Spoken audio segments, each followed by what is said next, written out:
building hasn't had a federal worker since 1897. 20 men left here in ruins, badges gone, families gone, pockets empty. The reason was a farmer's widow they called Big Haley. In 1893, Tennessee Fury. Big Haley slaughtered 20 federal agents who killed her 11-year-old daughter. The bloodiest campaign against the federal government in American history and the most devastating act of maternal vengeance the Appalachian Mountains had ever witnessed. This is the true story of Big Haley. Our story begins in the rugged mountain section of Scott County, Tennessee, known throughout the region as one of the most isolated and fiercely independent corners of the state. Rarely have these hills been without some sort of warfare or smoldering quarrel that was likely at any moment to burst into violence. Hemmed in by the ancient Cumberland Plateau, the people who lived along the Big South Fork of the Cumberland River and its countless tributaries had been fighting for survival since the first settlers arrived. And for over 200 years, each succeeding generation had continued that fight. There were no telephones in most of these hollows even into the 20th century, and the roads were few and travel was slow and tedious. Indeed, the advance of civilization in the outside world had skirted this mountainous region that had gained the reputation of being one of the most dangerous and ungovernable sections in all of America. From the early period, when the hardy mountaineers fought the Indians all the way up through the moonshine wars that had made these mountains infamous, the inhabitants of this area had a tendency to take law into their own hands and to hand out justice according to their own ideas. This no doubt has been due in part to the fact that law and order has had a hard time trying to gain a foothold in this section of sparsely settled mountains. The federal agents who came into these hollows seeking to enforce revenue laws were seen not as representatives of legitimate authority, but as invaders who had no right to interfere with the lives of people who had been making whiskey since before the federal government existed. You see, in these mountains, the federal agent was not seen as a servant of the law, but as an enemy of the people. The revenue men came to destroy stills that represented a family's only source of cash income, to arrest men whose only crime was following traditions that predated the Constitution itself, to impose taxes that seemed designed to impoverish communities that were already struggling to survive. When federal agents rode into a hollow, they were not welcomed, but feared, not respected, but despised. The war between moonshiners and revenue men had been going on for decades, and it had claimed hundreds of lives on both sides. The woman who had become known throughout Tennessee simply as Big Haley was born Haley Ann Sawyer in 1865 in a cabin on the banks of No Business Creek that her great-grandfather had built with his own hands. She was called Big Haley not as an insult, but as a simple description of reality, for she was the largest woman anyone in Scott County had ever seen. She stood 6 feet 2 inches tall and weighed over 220 pounds. Most of it muscle developed through a lifetime of hard labor. Her hands were as large as a man's, her shoulders as broad, her strength a match for any two ordinary men working together. That's right. Big Haley had been enormous her entire life, towering over her classmates as a child, growing past her father's height by the time she was 14, continuing to grow until she reached dimensions that seemed impossible for a woman. She had learned early that her size could be either a burden or an advantage, depending on how she chose to use it. Some people mocked her, called her names, suggested that she was more man than woman. Others respected her, recognized that her size came with strength, that made her valuable for work that no ordinary woman could perform. Haley had learned to ignore the mockery and embrace the respect, to use her body as the tool it was meant to be. Her strength was legendary throughout the mountains, the subject of stories that grew more extravagant with each retelling, but that were often simply descriptions of things she had actually done. She had carried a full-grown hog up a mountain when the cart broke down and the animal needed to reach market. She had held a fallen timber off a trapped child while others worked to free him. She had wrestled a bear that had gotten into a henhouse and driven it away with nothing but her bare hands. Whether all these stories were true was impossible to verify, but no one who knew Big Haley doubted that they could be. The physical labor she had performed throughout her life had shaped her body into something that seemed sculpted from the mountains themselves. Her arms were thick with muscle that moved beneath her skin like cables. Her back was broad and powerful, capable of carrying loads that would have broken a mule. Her legs were like tree trunks, solid and immovable, planted on the earth as if they had grown there. She moved through the world with a confidence that came from knowing she was stronger than almost anyone she might encounter, man or woman. But Big Haley's size concealed a gentleness that surprised those who expected a giant to be brutal. She had learned early that her strength could easily hurt people if she was not careful, and she had developed a softness of touch and a carefulness of movement that seemed almost comical in a woman so large. She handled babies with exaggerated caution, petted animals with a tenderness that made them trust her instantly, treated the elderly and the infirm with a patience that spoke to the goodness of her heart. Her size made her formidable, but her character made her beloved. The community knew her as someone who could be counted on in times of trouble. When a neighbor's barn collapsed, Big Haley was there to help clear the rubble and rebuild. When a family lost their home to fire, she organized the effort to provide them with shelter and supplies. When someone was sick or injured and needed to be carried to the doctor, Haley was the one who did the carrying. Her strength was not just a personal attribute, but a community resource, something she shared freely with anyone who needed it. Children in particular adored her, drawn to her gentleness despite her intimidating size. She would let them climb on her like a living mountain, would carry them on her shoulders through the forest, would tell them stories that made them laugh and dream. She had a gift for making the smallest child feel safe in her presence, for using her enormous body to create a sense of protection rather than threat. The children who grew up knowing Big Haley would remember her all their lives as the kindest person they had ever known. Her voice was surprisingly soft for a woman of her dimensions, a gentle rumble that seemed designed to soothe rather than command. She rarely raised it, rarely needed to, because her physical presence alone was enough to command attention. When she spoke, people listened, not out of fear but out of respect for someone whose character matched her remarkable body. Haley's marriage to a man named Jacob Matthews in 1884 had seemed unlikely to many observers. Jacob was a man of average height, barely reaching Haley's shoulder when they stood together, and their physical disparity had been the subject of much amusement in the community. But Jacob had seen past Haley's size to the woman within, had recognized qualities of mind and heart that mattered more than inches or pounds.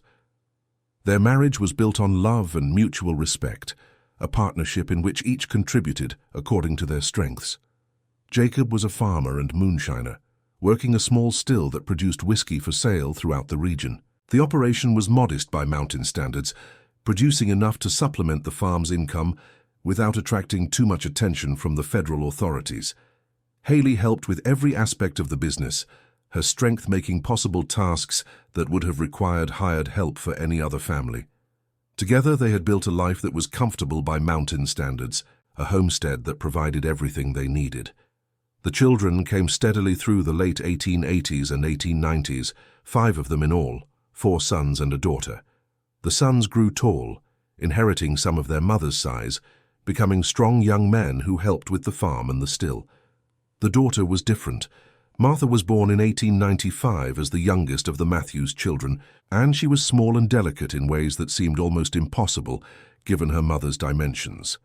She was called Little Martha to distinguish her from an aunt with the same name, but the nickname also reflected the reality of her tiny frame.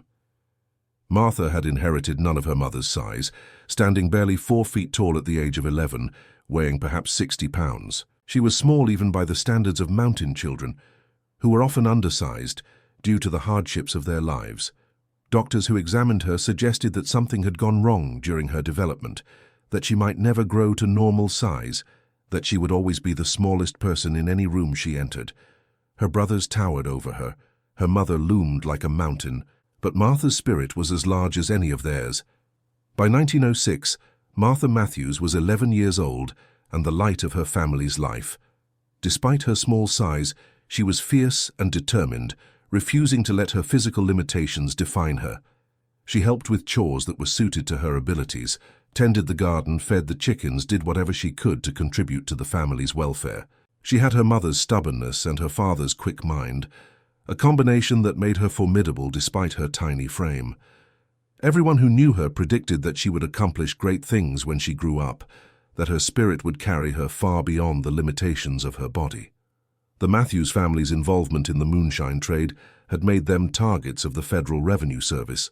though they had managed to avoid serious conflict for years.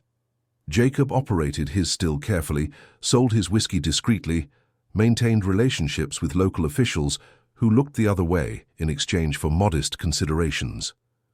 The system worked well enough, keeping the family out of trouble while providing the income they needed to survive. But in 1906, everything changed. Now, to understand what happened in the summer of 1906, you need to understand the new federal enforcement strategy that had been implemented in eastern Tennessee. That's right. The Revenue Service had decided to make an example of Scott County to demonstrate that no community was beyond federal reach, to break the back of moonshining in a region that had defied them for decades. They had assembled a force of agents unlike anything the mountains had ever seen, men who were determined to destroy every still in the county and arrest every moonshiner they could find. The leader of this force was a man named Federal Agent Charles Blackwood, a career revenue man who had built his reputation on his willingness to use whatever methods were necessary to accomplish his mission. Blackwood was 45 years old, a veteran of countless raids, and he approached his work with a zeal that his superiors in Nashville found admirable and that the mountain people found terrifying. He had no sympathy for moonshiners, saw them as criminals who deserved whatever punishment the law provided, and he was willing to use extreme measures to achieve his goals. Blackwood had assembled a force of 40 federal agents who shared his philosophy and his methods. They were hard men, many of them recruited from outside the region, men who had no connection to the communities they were sent to police and no understanding of the culture they were trying to suppress. They operated with minimal oversight from their nominal superiors, who preferred not to know the details of how Blackwood achieved his results. The agents were, in effect, an occupying army, and they treated the mountain people accordingly. The raid on the Matthews farm came on a hot July morning in 1906, when Jacob was working his still in the hollow above the homestead. Blackwood had received information about the Matthews operation from an informant, and he had decided to make an example of the family that would terrorize the entire county into submission. He arrived at the farm with a force of 20 agents, far more than would be needed for a simple still destruction, determined to demonstrate the futility of resistance. What happened next would be disputed for years, with the federal agents claiming one version of events and the surviving Matthews family members another. What is certain is that Martha Matthews died that morning, shot by federal agents under circumstances that remained unclear despite multiple investigations. And that's when Big Haley Matthews learned what it meant to lose the most precious thing in her life. You see, Martha had been home alone when the agents arrived, her parents and brothers scattered across the farm on various tasks. She had seen the riders coming, had understood somehow that they meant harm, and she had tried to run to warn her father. The agents had pursued her, had cornered her in the barn, and in the confusion that followed, someone had fired a shot that struck the 11-year-old girl in the chest. The agent who fired the shot was never officially identified, though suspicion fell on several members of Blackwood's force. The agents claimed that Martha had threatened them with a weapon that they had fired in self-defense. That the shooting was a tragic accident that occurred in the course of legitimate law enforcement. No weapon was ever found near Martha's body. The girl had been unarmed, running away, shot in the back by men who faced no threat from a child who weighed 60 pounds. Big Haley was working in the far field when she heard the gunshot, a sound that she would later say she recognized immediately as something different, something wrong. She dropped her tools and ran toward the sound, her massive legs carrying her across the ground with a speed that seemed impossible for someone of her size. She arrived at the barn to find her daughter lying in the hay, her small body already still, her blood soaking into the straw beneath her. The agents stood around the body, some looking uncomfortable, others simply waiting for the scene to be over so they could continue their mission. One of them started to speak, perhaps to offer an explanation or an excuse, but the words died in his throat when he saw Big Haley's face. Whatever he saw there convinced him that silence was the wiser course. The agents retreated from the barn, leaving Haley alone with her daughter's body. Jacob arrived moments later, having heard the commotion and abandoned his still to see what was happening. He found his wife sitting in the hay, holding Martha's body against her chest, rocking back and forth in a motion that seemed almost mechanical. He tried to speak to her, tried to reach her, but Haley was somewhere else, somewhere that words could not reach. She held her daughter for hours, long after the agents had finished their work and ridden away, long after Jacob had gathered the boys and explained what had happened. The funeral was held 3 days later in the small cemetery behind the Baptist church where the Matthews family had worshipped for generations. The entire community turned out, hundreds of people who understood that what had happened to Martha could have happened to any of their children. Big Haley stood at the graveside like a mountain herself, immovable, silent, her face showing nothing of what was happening inside her. When the last shovel of earth had been placed, she turned and walked away without speaking to anyone. That night, after the family had retreated to their beds and the farm had fallen silent, Big Haley sat alone in the darkness and made a vow that would define the rest of her life. She would kill them. Every agent who had participated in the raid that took her daughter's life, every man who wore a federal badge in Scott County and used it to terrorize innocent families. She would hunt them down one by one, and she would make them pay with their lives for the life they had taken from her. There would be no mercy, no hesitation, no end, until 20 agents lay dead, one for each year that Martha should have lived, but never would. And that vow, spoken over the memory of a girl who died for nothing, would be fulfilled beyond anything Big Haley herself could have imagined. You see, Big Haley Matthews didn't act impulsively despite her overwhelming grief and rage. That's right. She understood that emotion-driven action would only get her killed before she could accomplish her purpose.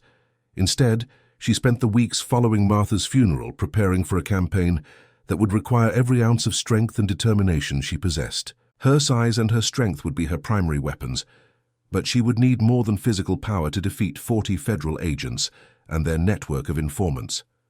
The planning process took 2 months, during which Haley maintained the appearance of a woman broken by grief. She went through the motions of her daily life, tending the farm, caring for her family, attending church on Sundays. She spoke little, smiled never, seemed to have retreated into a shell from which she might never emerge. Her family worried about her, tried to reach her, offered comfort that she accepted without acknowledgement. No one suspected that behind the facade of grief, a mind was working ceaselessly on problems of tactics and execution. The intelligence she gathered was comprehensive and detailed. She learned the identities of every agent who had participated in the raid that killed Martha, every man who had been present when her daughter was shot. She expanded her list to include other agents in Blackwood's force, men who had participated in similar raids and who had terrorized other families throughout the county. She studied their habits, their routines, their vulnerabilities. She learned where they camped, where they ate, where they were most likely to be alone and unprotected. Her size, which might have seemed a liability for covert operations, actually provided certain advantages. People remembered seeing Big Haley, certainly, but they remembered her doing ordinary things, working her farm, attending church, grieving for her daughter. No one imagined that a woman her size could move through the forest without being seen, could approach targets without being heard, could strike with the swift efficiency of a professional killer. They underestimated her, as people had been underestimating her all her life, and that underestimation would cost them everything. The weapons she prepared for her campaign were simple but effective. She preferred to work with her hands when possible, using her enormous strength to accomplish what other killers would need guns or knives to achieve. But she also prepared firearms for situations that required them, rifles for distance work, pistols for close encounters. Her father had taught her to shoot when she was a girl, and decades of hunting had honed her skills to a level that would have impressed any marksman. The list of targets that Haley compiled eventually numbered 20 agents, the number she had fixed in her mind as the price that must be paid for Martha's life. She knew she might not survive long enough to kill all 20, that eventually the federal government would send enough men to hunt her down. But she would take as many as she could before that happened, would extract a price so high that future agents would think twice before harming another child. The first killing came on a night in September 1906, 2 months after Martha's death. The target was one of the agents who had been in the barn when Martha was shot, a man named Thomas Garrett, who had bragged about the raid in the weeks that followed. Garrett was camped alone on the edge of Scott County, having separated from his patrol to pursue a rumored still location that turned out not to exist. He never heard Big Haley approach, never saw the massive hands that closed around his throat, never had time to cry out before the life was squeezed out of him. Haley left the body where it lay, making no attempt to hide what had happened. She wanted the other agents to know that someone was hunting them, wanted them to feel the fear that her daughter had felt in those final moments in the barn. The body was discovered the next morning by a patrol that had been searching for Garrett, and the news of his death spread quickly through the federal encampment. The official report attributed the killing to unknown assailants, probably moonshiners seeking revenge, but some of the agents who had been at the Matthews farm understood exactly what had happened. The second killing came 1 week later, targeting another agent from the raid. This man, Calvin Pierce, was strangled in his tent, while his tentmate slept just feet away, never hearing a sound. The precision of the killing terrified the agents, demonstrated a level of skill and stealth that seemed impossible for the mountain moonshiners they had been fighting. They began to travel in larger groups, to post extra guards, to take precautions that would make them harder targets. These measures slowed Haley's campaign but did not stop it. That's right. Big Haley continued her campaign through the fall and into the winter, striking with a regularity that kept her enemies constantly off balance. The third agent died in October, found with his neck broken in a ravine where he had gone to relieve himself. He had separated from his patrol for just a few minutes, certain that he was safe so close to the main camp. He had been wrong. Haley had been watching, waiting for exactly this moment of vulnerability, and she had struck with the swift efficiency of a predator taking her prey.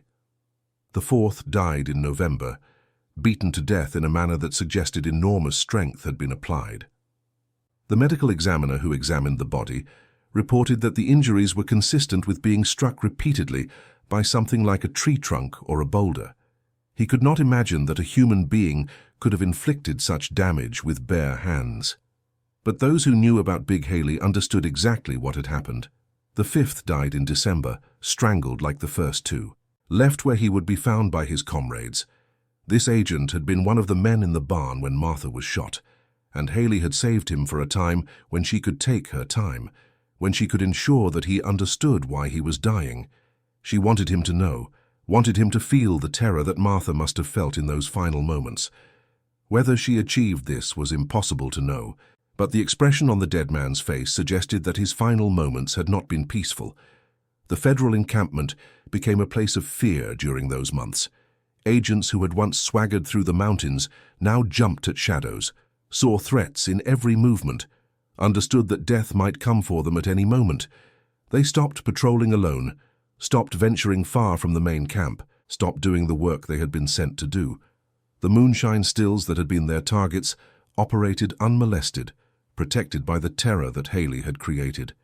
Each killing demonstrated Haley's evolution as a hunter of men. She learned which approaches were safest, which times offered the greatest opportunity, which methods left the least evidence of her presence. Her size, which should have made stealth impossible, somehow did not prevent her from moving through the forest like a ghost, from appearing and disappearing without being seen. The agents began to whisper that they were being hunted by something supernatural, a demon or a spirit that no ordinary weapons could harm. The investigation into the agent killings became increasingly urgent as the death toll mounted. By the time 5 agents had died, Blackwood understood that someone was systematically targeting his men, picking them off one by one with a precision that suggested careful planning. The killer seemed to possess superhuman strength, appeared to know things that should have been secret, struck at moments when the agents were most vulnerable. The level of skill demonstrated by the killings exceeded anything the Federal Service had encountered before. The investigators developed theories about who might be responsible. They considered rival criminal organizations, feudists settling old scores, foreign agents seeking to destabilize the region. They did not seriously consider the possibility that a single woman might be responsible, despite the evidence of enormous strength that each killing displayed. The idea that a woman could have killed trained federal agents with her bare hands seemed too fantastic to entertain. Blackwood brought in experts from Washington, men who had experience investigating difficult cases in other parts of the country. They examined the bodies, studied the crime scenes, analyzed every piece of evidence they could find. Their reports described the killings in clinical detail, noting the extraordinary force that had been applied, the apparent ease with which the victims had been overpowered. They estimated that the killer must be a man of exceptional size and strength, possibly someone with military training. The investigation interviewed hundreds of people, searching for anyone who might have seen something suspicious. They offered rewards for information, threatened consequences for anyone who might be withholding evidence, used every technique in their arsenal to identify the killer. Nothing worked. The mountain people had closed ranks around whoever was responsible, protecting them with a wall of silence that no investigation could penetrate. Blackwood ordered his agents to travel in groups of at least 4, to vary their routines, to take precautions that would make them harder targets. He brought in additional men from other districts, increasing his force from 40 to over 60 agents. He offered rewards for information, posted guards around the clock, did everything he could think of to protect his remaining men. These measures reduced the frequency of the killings, but did not stop them. The 6th killing demonstrated that Haley could adapt to changing circumstances. When the agents began traveling in groups, she waited for a moment when 4 of them were isolated together, then attacked with a fury that left all 4 dead within seconds. The quadruple killing shocked the Federal Service, revealed a level of strength and ferocity that exceeded anything they had imagined, and forced them to acknowledge that they were facing an adversary unlike any they had encountered before. Agent Blackwood himself became increasingly paranoid as his men continued to die around him. He fortified his headquarters, surrounded himself with guards, varied his movements in ways designed to make him unpredictable. He understood that he was likely a primary target, that whoever was killing his agents would eventually come for him. He was determined to survive, to outlast the threat, to kill whoever was responsible before they could kill him. The 7th and 8th killings came in quick succession in January 1907, demonstrating that Haley's campaign was accelerating rather than slowing down. The 9th came on the 6-month anniversary of Martha's death, a symbolic date that could not be coincidental. By late winter 1907, 9 agents were dead, and the investigation had finally identified Big Haley Matthews as the primary suspect. The connection had been made by an investigator who had noticed that all the dead agents had one thing in common. They had all been present at the Matthews farm on the day Martha was killed. The pattern pointed unmistakably at someone seeking revenge for that death, and Haley Matthews was the only member of her family with the physical capability to have committed the killings. Her enormous size and strength, which had seemed irrelevant to the investigation, suddenly became the key piece of evidence. The attempt to arrest Big Haley came on a cold February morning in 1907 when a force of 15 agents approached the Matthews farm with warrants and weapons. They expected resistance, had prepared for a siege, were ready for anything except what actually happened. Haley met them in the yard, unarmed, and allowed herself to be taken into custody without a fight. She had killed 9 agents, but her work was not yet finished. And she had decided that a trial might serve her purposes better than continued flight. And that's when the trial of Big Haley Matthews became the most famous criminal proceeding in Tennessee history. You see, Haley had understood something that her enemies had not anticipated. A trial would give her access to information about the remaining agents, would reveal details about their operations that she could use when she resumed her campaign. The federal government would be forced to produce witnesses, to describe the events at the Matthews farm, to justify the killing of an 11-year-old girl. The trial would expose their brutality to the public, would generate sympathy for Haley's cause, would make it harder for them to pursue her if she was eventually acquitted or escaped. The courtroom was packed every day of the 3-week trial, with spectators filling every seat and lining the walls. People came from throughout eastern Tennessee to witness the proceedings, drawn by the story of the giant woman who had killed federal agents with her bare hands. Journalists from Nashville and Knoxville and even New York filed daily reports making the trial a national sensation. The case raised questions about federal authority, about the rights of mountain communities, about the limits of what a grieving mother might do in pursuit of justice. The prosecution was led by a federal attorney named William Garrett, a man who had been sent from Washington specifically to handle this case. Garrett was determined to secure a conviction, understanding that anything less would be seen as an endorsement of vigilante justice against federal officers. He presented his case methodically, building it piece by piece, connecting Haley to each killing through evidence of her strength, her opportunity, and her motive. The trial lasted 3 weeks and drew journalists from across the country. The prosecution presented its case methodically, describing each killing and connecting Haley to them through evidence of her strength and her motive. They called witnesses who had seen her near the locations of some killings, experts who testified about the superhuman force that had been used. They portrayed her as a monster, a woman whose grief had transformed her into something inhuman. The defense argued that Haley had been driven to her actions by the murder of her daughter, that the agents she killed were themselves murderers who had escaped justice through a corrupt system. They called witnesses who described the raid on the Matthews farm, who testified that Martha had been unarmed, who challenged the official version of events. They presented evidence of other atrocities committed by Blackwood's force, families who had suffered similar losses, communities that had been terrorized by federal brutality. The jury deliberated for 4 days before returning a verdict that stunned the courtroom. Not guilty by reason of temporary insanity caused by grief. The verdict was controversial, criticized by federal officials who saw it as an endorsement of vigilante justice, celebrated by mountain communities who saw it as a rejection of federal tyranny.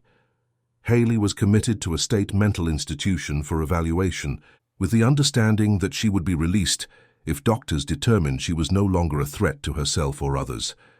The federal government had won a conviction of sorts, but it felt like a defeat. Haley spent 6 months in the institution, playing the role of a broken woman recovering from a mental breakdown.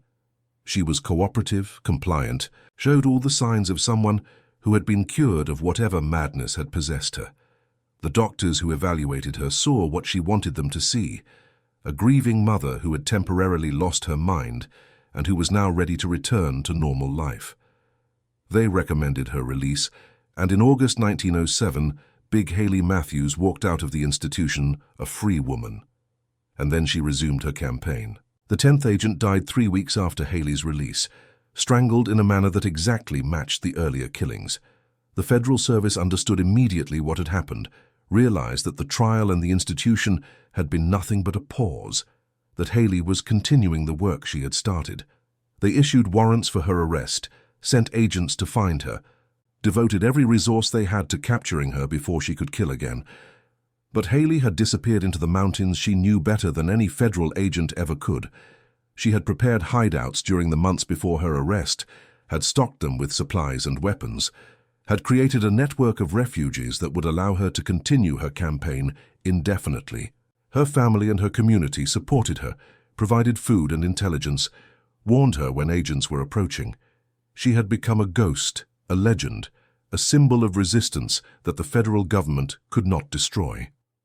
The 11th killing came in September 1907, followed by the 12th in October and the 13th in November. The pace of the killings was accelerating, suggesting that Haley had decided to complete her work regardless of the risks.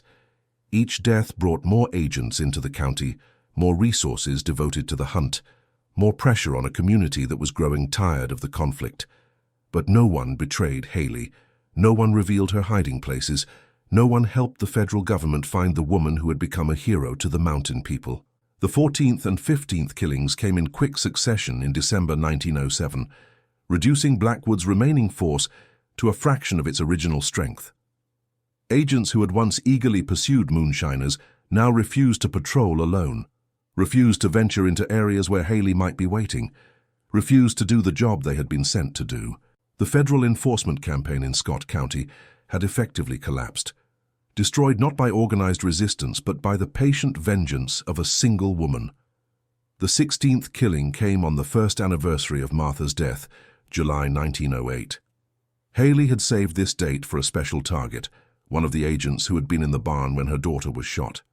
She took her time with this one, ensured that he understood why he was dying, extracted from him the confession that he had been the one who pulled the trigger. Whether this confession was true or simply the desperate words of a dying man was never determined, but Haley believed it, and that was enough. The 17th, 18th, and 19th killings came over the following months. each one bringing Haley closer to the number she had fixed in her mind. The investigation had long since given up any pretense of normal law enforcement, had become a military operation designed to find and kill a single woman. Hundreds of agents and soldiers searched the mountains, but Haley evaded them all, striking when they least expected it, vanishing before they could respond. The 20th and final killing came on a night in February 1909, when Agent Charles Blackwood himself finally made the mistake that Haley had been waiting for. The agent had grown careless, had allowed himself to be separated from his guards, had underestimated the woman who had been hunting him for 3 years. Haley found him alone in a cabin where he had stopped to rest, and she killed him with her bare hands, breaking his neck with the same ease she had shown with her first victim. And then, as suddenly as it had begun, the campaign ended. Big Haley Matthews was never arrested for the 10 killings that followed her release from the institution. The federal government withdrew its forces from Scott County in 1909, acknowledging defeat in a conflict that had cost them 20 agents and countless resources. They declared the matter closed, attributed the killings to unknown assailants, pretended that they had never identified the woman responsible. It was easier than admitting that a single mother, driven by grief and armed with nothing but her own strength, had defeated the entire Federal Revenue Service. The aftermath of Haley's campaign reshaped federal enforcement in eastern Tennessee for a generation. The Revenue Service abandoned its aggressive tactics, withdrew from communities that resisted its authority, accepted that some battles were not worth fighting. The death of 20 agents had demonstrated that there were limits to federal power, that the mountain people could not be subdued by force alone. The moonshiners of Scott County operated without interference for decades, protected by the memory of what had happened when the government pushed too hard. The political fallout from the campaign extended far beyond Scott County. Federal officials in Washington faced uncomfortable questions about how a single woman could have killed 20 agents without being stopped. The tactics that Blackwood had used were examined and criticized. His superiors held accountable for policies that had led to such catastrophic results. Careers were ended, policies were changed, and the entire approach to mountain enforcement was reconsidered. The physical withdrawal of federal forces from Scott County was visible and dramatic. The encampment that had housed over 60 agents was abandoned, its buildings left to rot in the mountain weather. The equipment that had been brought in for the enforcement campaign was hauled away, never to return. The roads that agents had used to penetrate the hollows became overgrown, reclaimed by a forest that seemed determined to erase every trace of the federal presence. The reforms that followed were driven partly by the exposure of federal brutality that had come out during Haley's trial. New oversight mechanisms were established to prevent the kind of raid that had killed Martha. Agents were required to exercise restraint in the presence of women and children, to avoid the use of deadly force except in genuine self-defense. Supervisors were held accountable for the actions of their subordinates in ways that had not been required before. These policies did not prevent all abuses, but they represented genuine change from the practices that had led to Martha's death. The communities that had been terrorized by federal enforcement began to recover. Families who had been afraid to work their stills resumed operations, confident that no one would come to stop them. Children who had been taught to fear federal agents grew up in a world where such agents were rarely seen. The rhythm of mountain life, disrupted by years of conflict, gradually returned to normal. Big Haley Matthews lived another 26 years after her campaign ended, dying peacefully in her bed in 1935 at the age of 70. She had seen her sons grow to adulthood and have families of their own, had watched her grandchildren and great-grandchildren begin lives that would have been unimaginable to Martha if she had lived. She had outlived everyone who had participated in her daughter's death, had outlived the federal policy that had sent them to Scott County, had lived long enough to see the world change in ways both good and bad. The years following her campaign were remarkably peaceful for Big Haley. She returned to the farm, resumed her work, attended church on Sundays as if nothing had happened. Her enormous strength remained useful throughout her life, allowing her to contribute to the farm's operation even as she aged. She continued to help neighbors in need, to carry burdens that others could not lift, to serve her community in the ways she always had. The community treated her with a respect that bordered on reverence, understanding what she had done and why she had done it. Federal agents who occasionally passed through the county gave the Matthews farm a wide berth, unwilling to risk another encounter with the woman who had killed 20 of their colleagues. Her reputation protected not just her own family, but the entire community, a shield that kept the government at a safe distance. She never spoke publicly about the killings, never gave interviews to the journalists who occasionally sought her out, never confirmed or denied the things that everyone believed she had done. Her silence on the subject was absolute, a wall that no one ever breached. When asked about that period of her life, she would simply shake her head and change the subject, making clear that some memories were not to be shared. Her physical size remained remarkable even as she aged, though she gradually lost some of the muscle mass that had made her so formidable. Even in her 60s, she could lift loads that would have challenged men half her age, could work from dawn to dusk without complaint, could perform feats of strength that amazed those who witnessed them. Her body had been her greatest weapon, and it remained impressive until the end of her life. Her relationship with Jacob deepened in the years following her campaign, the bond between them strengthened by the ordeal they had survived together. Jacob had known what his wife was doing, had supported her in the only way he could, had kept the family together while she waged her war against the federal government. Their partnership, which had always been strong, became something that transcended ordinary understanding. The evening visits to Martha's grave continued throughout Haley's remaining years. Every day as the sun began to set, she would walk up the hillside to the small cemetery behind the church and stand at her daughter's grave for an hour or more. Neighbors who passed the cemetery would see her massive figure silhouetted against the darkening sky, would marvel at how small she seemed, despite her enormous size, bowed by a grief that never faded. She never stopped mourning Martha, never accepted her daughter's death, never forgave the men who had taken her little girl. Jacob Matthews died in 1928, 7 years before his wife, worn out by a life that had contained more than any person should have to bear. Haley was with him at the end, holding his hand in her massive grip, listening as he spoke Martha's name for the last time. He was buried beside their daughter in the cemetery behind the church, and Haley's grave would eventually join theirs, the family united in death as they had been in life. The grave of Martha Matthews became something of a pilgrimage site in the years following Haley's campaign, visited by people who wanted to pay their respects to the girl whose death had sparked such extraordinary events. Visitors came from throughout eastern Tennessee and beyond, strangers who had heard the story and wanted to see the place where it had begun, to understand where Haley had stood when she found her daughter's body in the barn. The stone that marked her resting place was simple, bearing only her name and dates, but everyone who visited knew the larger story. Martha had been 11 years old when she died, shot by federal agents who faced no accountability through official channels, murdered by men who had been sent to destroy stills and who had destroyed a child instead. Her mother had answered that murder with blood, and 20 agents had paid for their crime with their lives. One for each year Martha should have lived, but would never see now. The story of Big Haley Matthews passed into legend almost immediately, becoming one of those tales that mountain people told around fires and passed down through generations. Songs were written about her, ballads that celebrated her strength and her determination and mourned the death of her daughter.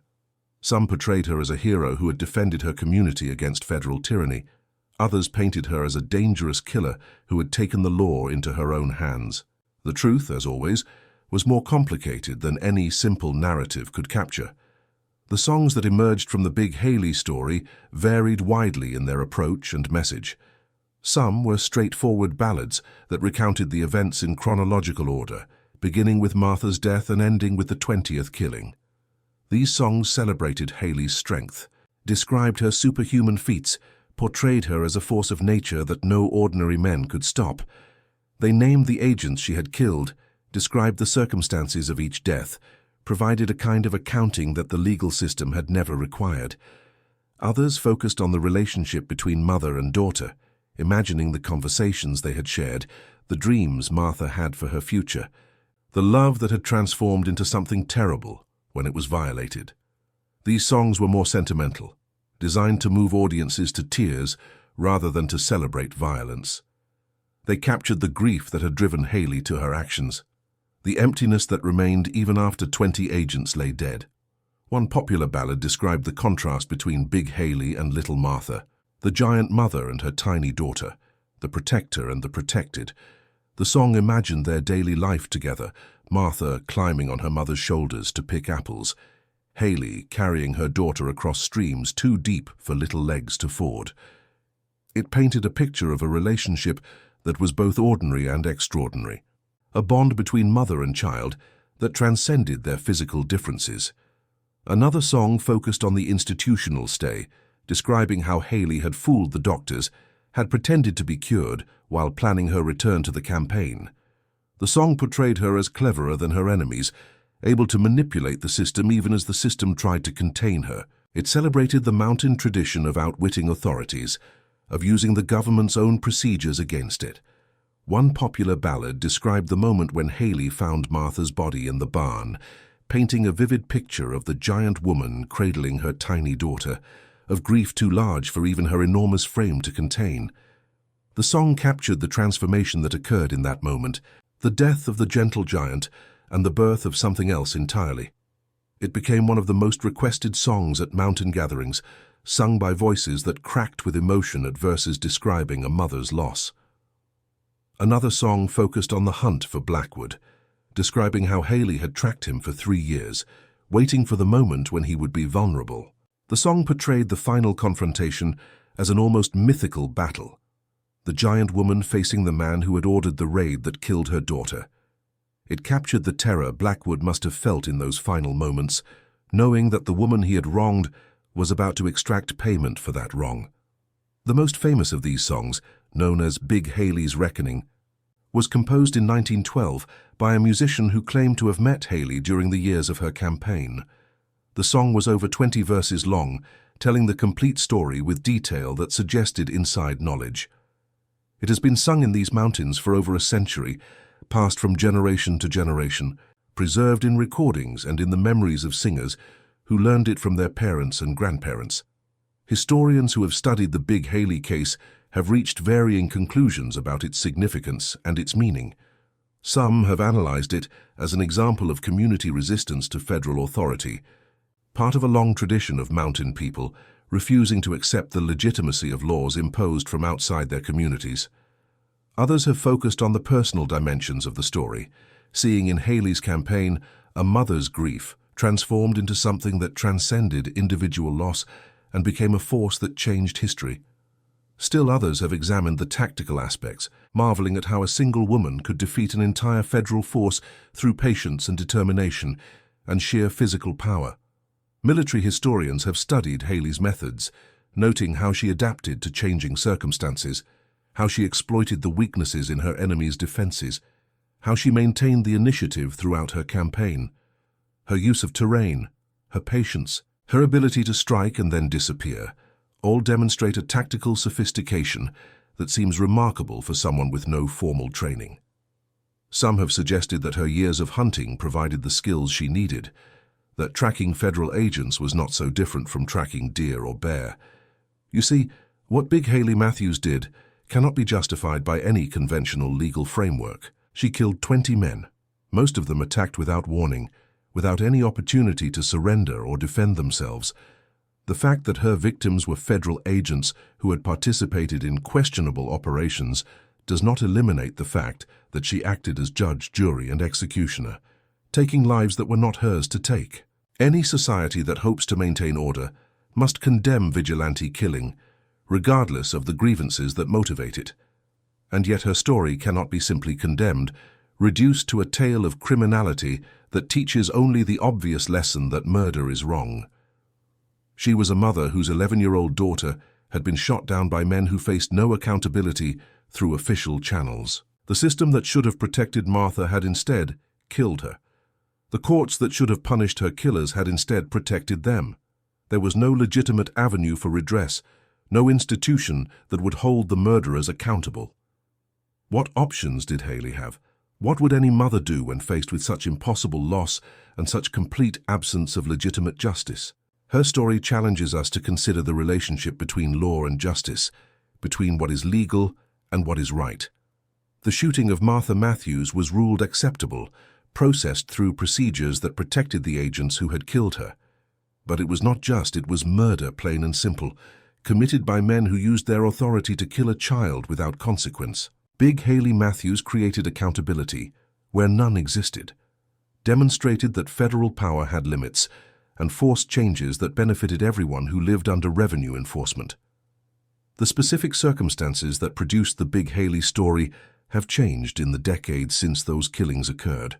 The aggressive federal enforcement tactics that sent agents like Blackwood into mountain communities have been reformed, constrained by oversight and accountability that did not exist in 1906.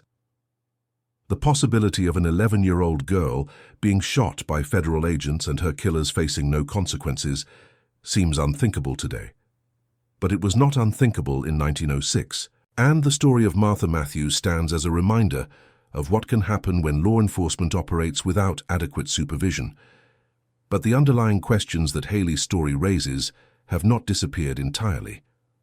Law enforcement officers still sometimes use excessive force. Children still sometimes become casualties of operations that should never have endangered them. The gap between what the law promises and what it delivers remains wide enough to generate rage and despair in those who find themselves on the wrong side of that gap. The story of Big Haley Matthews serves as a reminder of what can happen when that gap becomes unbridgeable, when mothers lose faith in institutions that are supposed to protect their children. The descendants of Big Haley Matthews still live in those Tennessee hills, carrying a name that evokes both pride and complexity. Some have become law enforcement officers themselves, trying to reform the system from within, determined to ensure that what happened to Martha never happens to another child. Others have become lawyers and advocates, working through legitimate channels to achieve the accountability that their ancestors sought through blood. All of them, in one way or another, have been shaped by events that occurred over a century ago, a campaign that defined their family in ways that cannot be escaped or forgotten. Family reunions are held annually in the hollow where Haley raised her children, gatherings that bring together descendants from across Tennessee and beyond. At these reunions, the story of Haley and Martha is told to children who might otherwise forget, the details preserved through oral tradition as they have been for over a century. Old photographs are passed around, images that show the contrast between the giant mother and her tiny daughter, images that bring the story to life in ways that words alone cannot achieve. The family has compiled a detailed history of the events, preserving documents and photographs and oral accounts that might otherwise have been lost. A family historian published a privately printed book in the 1970s that collected everything known about Haley's campaign, including information that had been passed down through generations but never before committed to writing. The book circulates within the family and among historians who study mountain resistance traditions, preserving details that might otherwise have been forgotten. Some descendants have inherited Haley's remarkable size, standing well over 6 feet tall and possessing strength that sets them apart from ordinary people. They carry their grandmother's legacy in their bodies as well as their memories, physical reminders of the woman who had been called Big Haley. Others are small, like Martha was small, and they carry a different kind of legacy, a reminder of the child whose death had started everything. The site where Martha Matthews was killed remains in the family to this day, the barn rebuilt over the years but occupying the same ground where an 11-year-old girl was shot for running to warn her father. Few visitors to the farm know the full story of what happened there, but those who do approach the place with a reverence that speaks to the power and the tragedy of the events it witnessed. The hollow has been peaceful for over a century now, the violence of 1906 and its aftermath fading into memory and legend. The mountains of Scott County remain today, much as they were in 1906, ancient and patient and indifferent to human drama. The creeks still flow cold and clear through hollows that have sheltered families for generations, their waters carrying the same minerals and the same music they have carried since long before humans came to settle here. The trees still change color each autumn, painting the mountainsides with shades of gold and red that take the breath away. The federal agents who once terrorized these communities are long gone, their mission abandoned, their methods condemned. Those who live in these hills still tell stories about Big Haley Matthews, about the giant mother who killed 20 federal agents, about what happens when the government murders children and mothers decide to respond.